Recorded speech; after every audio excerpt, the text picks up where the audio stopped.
जीवन में कभी कभी इस तरह निराशाओं के बादल घिर जाते हैं कि जिंदगी में कोई राह दिखाई नहीं पड़ते रहती है।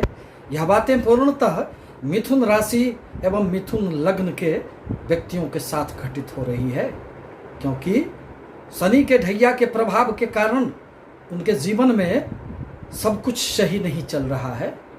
अनेक प्रकार की परेशानियां उनके जीवन को तहस नहस करने का कार्य कर रही है।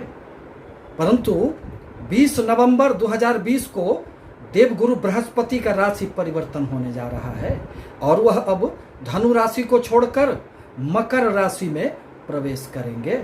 यूं तो मकर राशि में देवगुरु बृहस्पति को नीच का माना गया है, परंतु वहां पहले से मौजूद शनि ग्रह के प्रभाववश उनकी नीचता भंग हो जाएगी और वह अब नीच भंग राजयोग का निर्माण करेंगे, जिसका प्रभाव सभी व्यक्तियों पर निश्चित रूप से पड़ेगा। देवगुरु बृहस्पति का गोचर वैदिक ज्योतिष में अत्यंत महत्वपूर्ण माना गया है, क्योंकि इनके प्रभाव से जीवन में अनेक प्रकार के शुभ परिणाम उत्पन्न होते हैं। धन, संपत्ति, शिक्षा, विवाह, भाग्य एवं लाभ के कारक देवगुरु बृहस्पति को ही माना जाता है।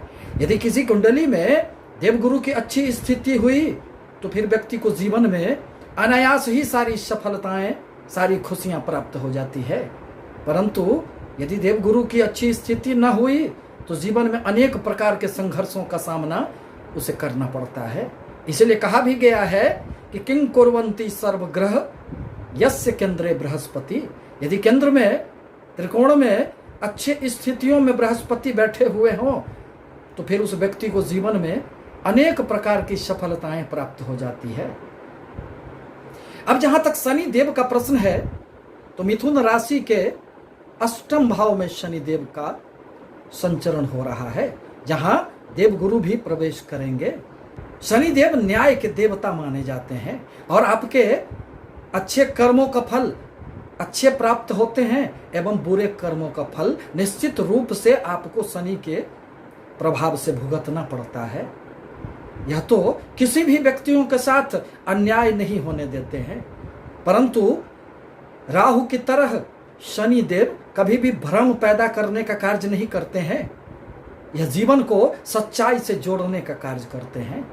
अब जहां तक गुरु एवं शनि ग्रह के सानिध्य का प्रश्न है तो ज्योतिष शास्त्र का एक अटूट नियम है कि जब तक किसी भी भाव पर शनि एवं गुरु दोनों ग्रहों की दोहरी दृष्टि न पड़े अथवा दोनों का प्रभाव उस भाव से संबंधित ग्रहों पर न पड़े, तब तक उस भाव से संबंधित फलों की प्राप्ति हमें नहीं प्राप्त होती है। साथ ही साथ कुंडली में यदि इन ग्रहों से संबंधित महादशा, अंतरदशा, प्रत्यंतर दशा कुछ भी चल रहा हो तो आपको निश्चित रूप से उस भाव से संबंधित परिणाम ही प्राप्त होते हैं, क्योंकि किसी भी कार्यों की स्वीकृति देवगुरु बृहस्पति ही देते हैं और शनि देव उन कार्यों के समय का निर्धारण करते हैं।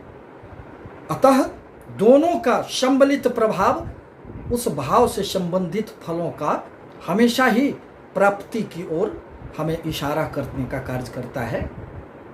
अब जहां तक नक्षत्रों का प्रश्न है तो 20 नवंबर को गुरु उत्तराषाढ़ा नक्षत्र के द्वितीय चरण में प्रवेश करेंगे।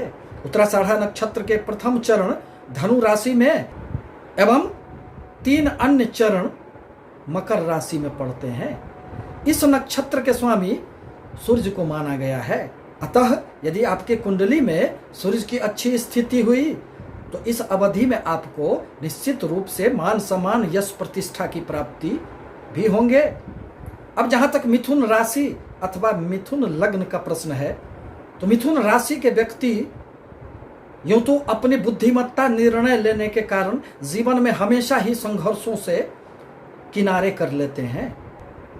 उनकी बुद्धि में एक गहराई होने के कारण वह जीवन में हमेशा ही सोच समझकर कार्य करने के आदी होते हैं।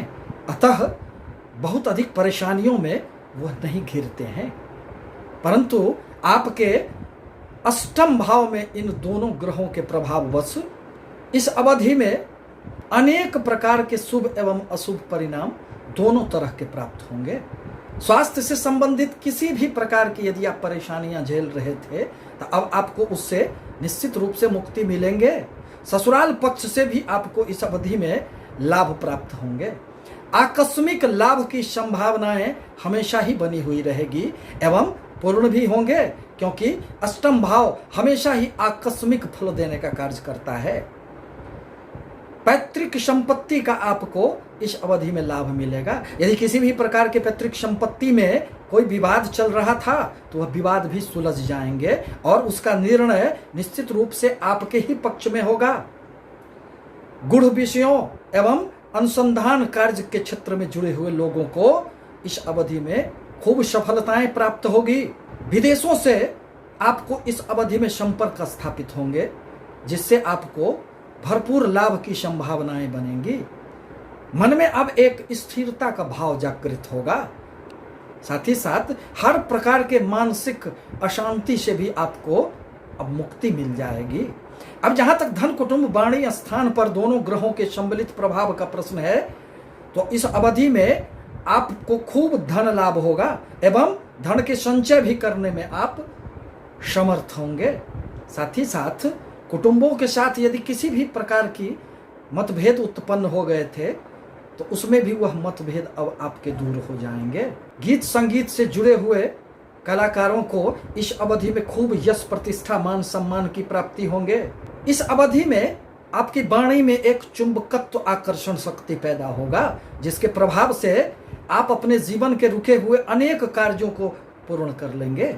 इस प्रकार कहा जा सकता है कि यूं तो मिथुन राशि के लिए शनि एवं गुरु दोनों का अष्टम भाव में चला जाना नहीं बहुत अधिक शुभ फलदायक नहीं माना जा सकता है, परंतु इन दोनों ग्रहों के सम्मिलित प्रभाव से निश्चित रूप से धन लाभ की अनेक प्रकार की संभावनाएं बनेंगी और आपको धन लाभ भी निश्चित रूप से होंगे।